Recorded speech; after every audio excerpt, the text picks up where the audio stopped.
Hello everyone. पता है, procrastination और ये आपकी चीज़ें तो ज़िंदगी में आगे नहीं बढ़ रहा, उसका बहुत बड़ा रीज़न हो सकता है एम्बीवैलेंस।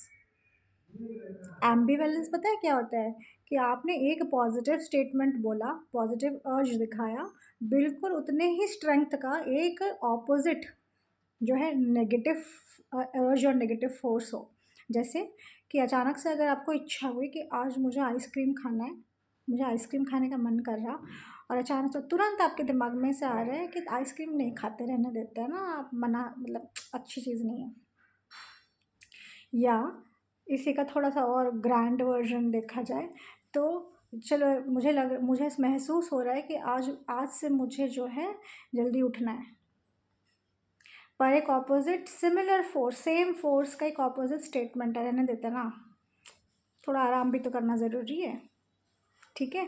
ये एम्बिवैलेंस है ना, ये लगता है कि हमने खुद बनाई है, हमारे ही अंदर दो equal and equally powerful and yet opposite forces दोनों एक दूसरे को जो है टग ऑफ वॉर खेल रहे हैं, जिसकी वजह से कोई डिसीजन नहीं क्रिएट हो पा रहा, कोई डिसीजन, कोई डायरेक्शन में हम आगे नहीं बढ़ पा रहे।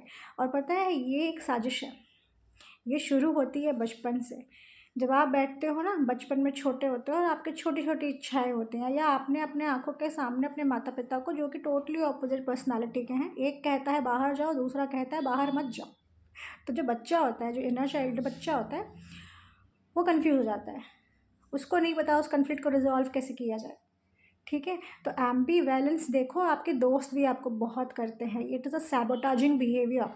तो ये एम्बीवैलेंस का जो सीड है ना, ये आपके बचपन में बोया गया, आज भी कोई बोए जा रहा है, या अब आपने खुद अपने अंदर जो है वो पौधा जो है, आप खुद ही उसमें पानी डालने लगे हो, उसके बारे में थोड़ा सा आपको सचेत हो जाना है। एम्बीवैलेंस का तोड़ फिर क्या है कि आपको ईदर ऑफ द टू, किसी भी एक फोर्स को सबसे ज़्यादा प्राधान्यता देनी है। मतलब या तो आप तुरंत चले जाओ आइसक्रीम खाने, वो अच्छा है कि बुरा बात की बात है, ठीक है, या तो आप मत खाओ।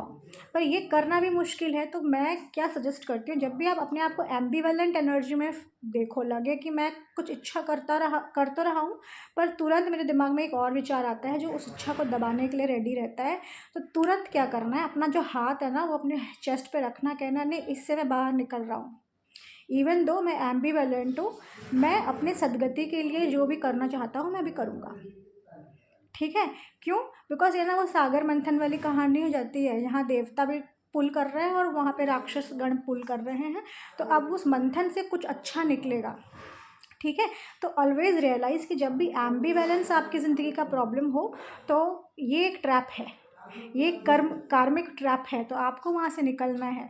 तो उससे निकलने के लिए तो बेस्ट जो है तरीके होते हैं वो प्राणायाम करना, या नेचर के पास चले जाओ, बाहर निकल जाओ भाई, ये दोनों करना ही नहीं, कुछ और करना।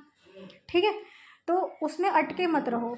उस जब 2 एनर्जीज़ आपको पुल कर रही हों, वहाँ आप कन्फ्यूजन का स्टेट है ना, वो बैठ जाने का स्टेट है कि मेरे से नहीं हो रहा, वो फेस नहीं करना, उसको त्याग दो, कुछ और करो। ठीक है? तो जनरली जब एम्बिवैलेंस के सीड जब आपके बचपन में बोए जाते हैं, तो ये जो है आपके left hemisphere of the brain and right hemisphere of the brain में ना जो ऑर्गेनाइजेशन है, जो हार्मनी है, वो बहुत ही थोड़ा प्रॉब्लमैटिक होता है। तो इसको भी हम लोग थेरेपी में डिस्कस करते हैं। ठीक है, इस पे हम काम करते हैं।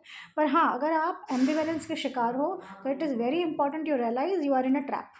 ठीक है? ये आप ट्रैप्ड हो गए हो, आप से डिसीजन इसलिए नहीं बन पा रहा है क्योंकि किसी ने आपको कुछ गलत सिखा दिया है, या आपके ब्रेन ने कुछ गलत ऑलरेडी सीखा हुआ है।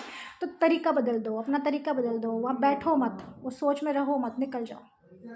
ठीक है? अगर आपको इस तरह का कंटेंट अच्छे लग रहे हैं ना, तो प्लीज़ आप मुझे प्रोत्साहित करिए, लाइक करें, सब्सक्राइब करें। Thank you for listening today.